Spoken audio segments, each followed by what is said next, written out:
Hey guys, it's Olufundala of Kids Up Couture here again. So let's make this beautiful short shift dress together. If this is what you would like to learn, let's get right into the video. So this is the fabric I'll be using for this tutorial. It's a very simple dress. Firstly, I've gone ahead to insert my back measurement divided by 2. My back measurement is 16 divided by 2 is 8 inches. I measured that and I stopped measuring that at my chest line. I stopped measuring my back measurement at my chest line, which is 9 inches. You can see what I am trying to measure there. That is the 9 inches. So I make a straight line there to connect my back measurement to my chest line. So from there, I'll be taking my bust measurement divided by 4. The bust measurement for this dress is 50 inches divided by 2, 12 and a half plus extra 2 inches, which is 10 and 14 and a half inches. Then to measure my waist measurement, I first measured my half length. My half length was 18 inches, so that is where I'll be getting my waist measurement divided by 4 plus extra 2 inches, which gave me 12 and a half also. So I'll be connecting that with a straight line. I'll be connecting my bust measurement to my waist measurement. Then, lest I forget, I folded this fabric with my hip measurement plus extra 5 inches just to get that that is on the dress. I folded my fabric with my hip measurement plus extra 5. So from there, I'll be connecting my waist measurement to the hip measurement plus the extra 5 inches. You can do lesser if you don't want it to be this free. So I connected my waist measurement just straight down to my hip measurement plus 5 inches. Sorry, I didn't know the camera did not focus well on the dress length. So I connected my waist measurement. The only measurement I used there was my bust and my waist plus 2 inches, then connected to my hip measurement plus extra 5 inches. So I will want to take my neckline measurement, which is 4 by 4 for the front, then 4 by 1.5 for the back. You can also do lesser if you don't want your neckline to be this wide or to be this low. So I'll be connecting that together to make a circle. So after connecting that, I'll be taking down my shoulder slant, which is 1 inch connected to my neckline. That is my shoulder slant of 1 inch connected to my neckline. So I'll be cutting that out. I'll be cutting out my back neckline first. Even though this is the front part, I'll be cutting my back with this very one. So I will not be cutting the front neckline yet until I finish cutting the back. That is when I will cut out my front neckline. So just cut it out like so. You can see, to have that freeness, I added 5 inches to my hip measurement. That is why I have that kind of A-line shape. Not really A-line shape though.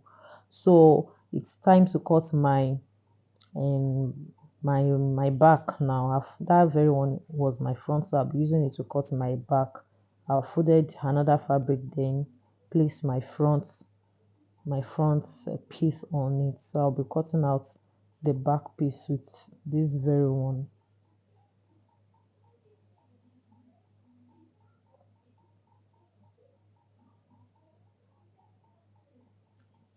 So I want to thank everyone that has subscribed to my channel. This is a growing channel. This is a new channel. You guys are supporting me like this.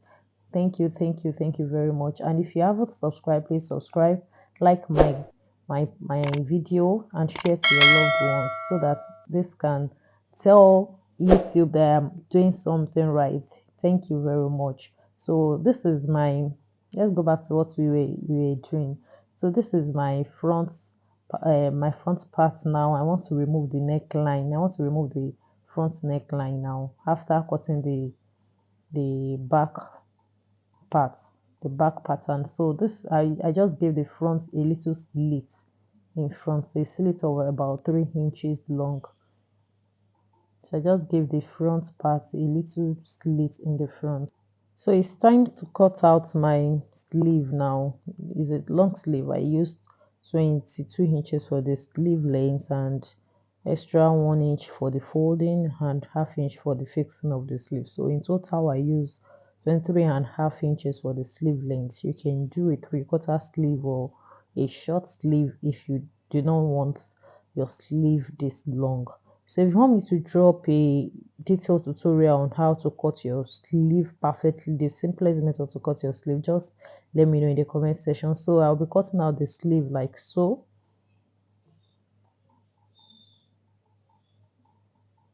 and I'll use that to cut the second sleeve too. So I'll be using the first sleeve to cut out the second sleeve, just like I'm placing them on each other. I'll be using the first one to cut the second sleeve.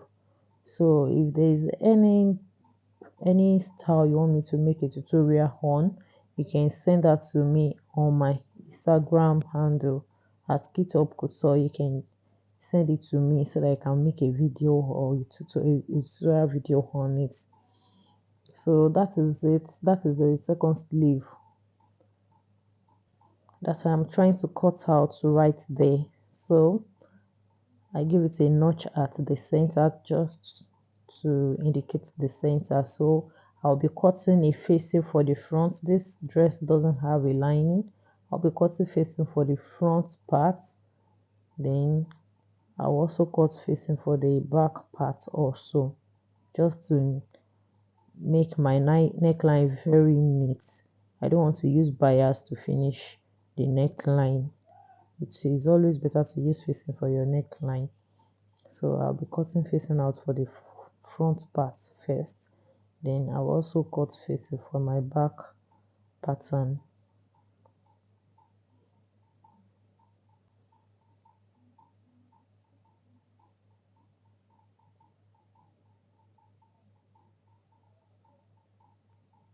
So your facing should not be too long, 3 inches wide after your 3 inches wide after your neckline and 3 inches after your shoulder line is okay for your facing. So that is the paper style I'll be using to give this and facing some structure and the neckline some structure, so that it doesn't look so soft, so that it can have a bit of stability and structure. So I've gone ahead to place the paper style on the neckline, then I've turned the back neckline and stopped top stitched, and likewise the front neckline. You can see what we have here.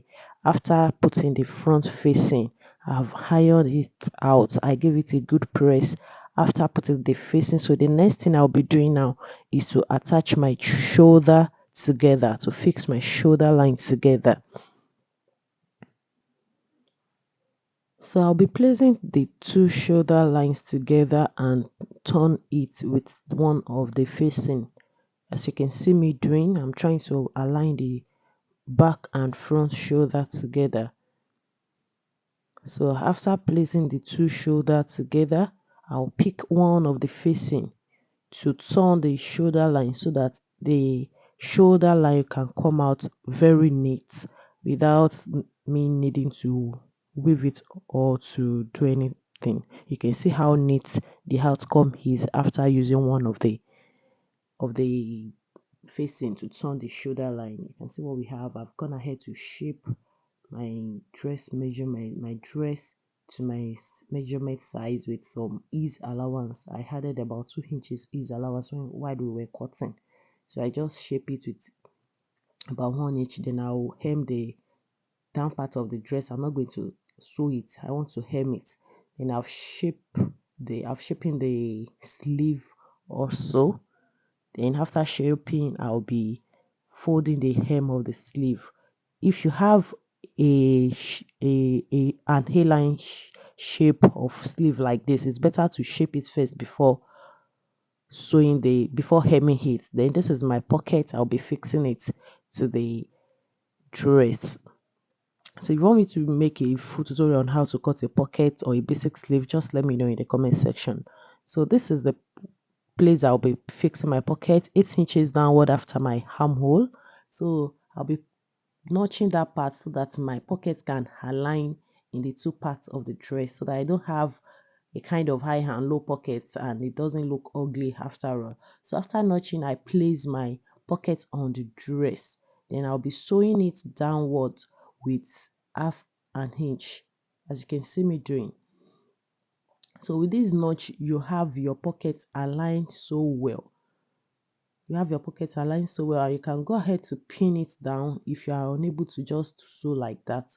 But if you, the moment you notch, you are good to go. Then I'll be sewing the second part also. So I'll be repeating this process for the both side of the dress. 8 inches downward my armhole line with a notch.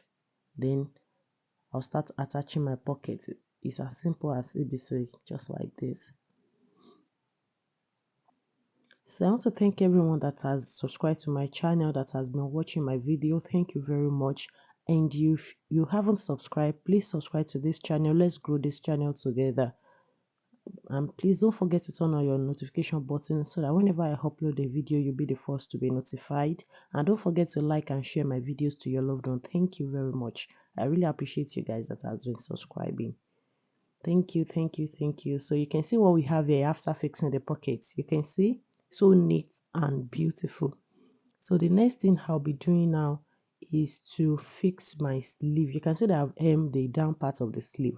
So if you have this kind of sleeve, this is a bell sleeve shape. So if you have this kind of shape, it's better to shape it first before hemming it, so that your shaping, your allowance will not be showing at the down part. I don't know if you get what I'm saying. The down part, if you shape it, if you hem it before shaping, it will be showing. The allowance you use to shape it will be showing. So it's better you shape it first before you hem it at the down part. So I'll be fixing my sleeve now to my arm side, to my armhole, after shaping both the sleeve and the dress. You can see what we have here. You can see how beautiful it is. Even with or without the feathers, you can attach feathers to yours, because I decided to attach feathers to the hem of my dress later. So this is what we have. You can see how beautiful it looks. So don't forget to subscribe to my channel and to like my video and share my video to your loved ones. Thank you for watching. See you in my next video. Bye.